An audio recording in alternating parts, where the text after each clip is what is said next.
New details of President Joe Biden's ouster from the presidential campaign are unfolding right in the New York Times. The Times, citing half a dozen sources who were involved in that push, detailed in a Friday story how Senator Chuck Schumer urged Biden to drop out of the race. In the Times' piece, which is titled, "I'm urging you not to run, how Schumer pushed Biden to drop out," they report that Chuck Schumer told Biden, "If you run and you lose to Trump and we lose the Senate and we don't get back the House, that 50 years of amazing, beautiful work goes out the window," Mr. Schumer said.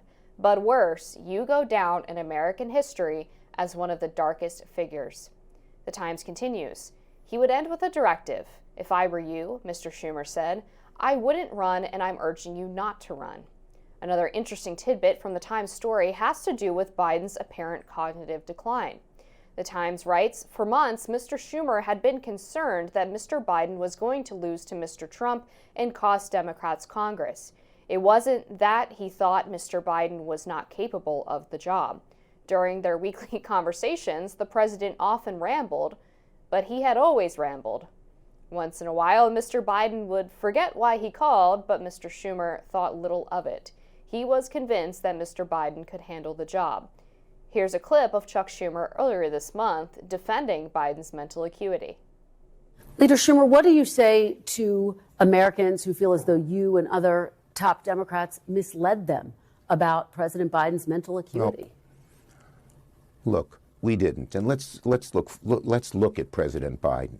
He's had an amazing record. The legislation we passed, one of the most significant groups of legislation since Lyndon Johnson's Great Society, putting in 235 judges, a record, and he's a patriot. He's a great guy. Democratic Senator Ron Wyden confirmed to CNN that Schumer did indeed urge Biden to drop out. Here he is. What is your reaction to this, and did you feel at this time that the president should have stopped his bid? Well, first of all, Chuck Schumer and Joe Biden have a long relationship. Chuck was a credible and persuasive connection because they go back to the years working on Judiciary Committee issues. That was a real common bond for them. So I think that was the right move for Senate Democrats to reach out through Senator Schumer. Well, all rather messy. I mean, all goes back to the sort of original political sin, in a way, of Joe Biden deciding to run for re-election, having previously talked about the fact that he could be a transitional president. And that then led to a whole cascade of effects. And one of those effects was that lots of Democrats had to effectively bail in to defend him, or to purport to have no concerns about his cognitive abilities. It is true that Joe Biden has rambled or been loquacious for a long time. It is true that he has had a propensity for verbal gaffes for a long time. But when that now infamous debate rolled around, it was quite obvious, I think, that that man could not win an election, and were he to somehow do so, it would be very difficult to see him serve in another 4 years. And so off we went on the course of events that we're all familiar with. It is a bit, Chuck Schumer now is in this peculiar position where there are all these clips of him defending Biden, and now pretty authoritative reporting from the Times that he had wanted Biden to drop out, and had now the issue of exactly what concerns he had about that are phrased in a slightly interesting way. But the point is, lots of people had worries about Joe Biden, wanted him to drop out, and he didn't. Yeah, I thought it was interesting that they simultaneously say that Biden would call Schumer and forget what he had called for, but that Schumer wasn't worried at all. He was fine with that. Yeah, he just thought that was normal. Right. I mean, I guess there's two possibilities. Either they're still kind of covering for themselves, or they were so within this bubble of convincing themselves and others that Biden was fine that they really couldn't see what was right in front of their face. But it was obviously deeply problematic for the party because they wait until after you can't keep it a secret anymore to finally force Biden out, and then they don't seemingly have a great plan for how exactly to replace him. They end up with Kamala Harris, who ends up not being a very good candidate, and all of the problems that they had with Biden heading into the election sort of reemerged with her, and they weren't able to really I think, increase their chances by as much as they were expecting. Yeah, I mean, I have lots of criticisms of Kamala Harris. I think I probably gauge her as a slightly more effective candidate than you do, but obviously not an amazing candidate.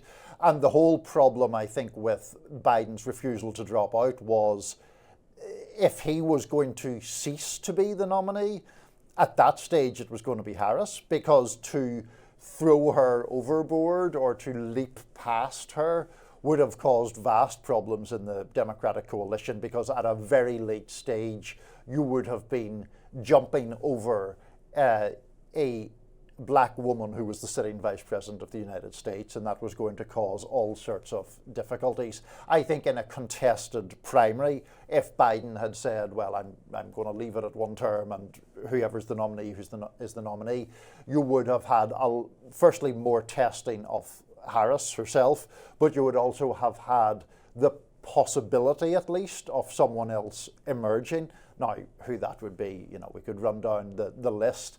It's not clear that any of them would have won. It is possible that problems related to inflation and immigration in particular, which were big vulnerabilities, would have ultimately cost Democrats the election.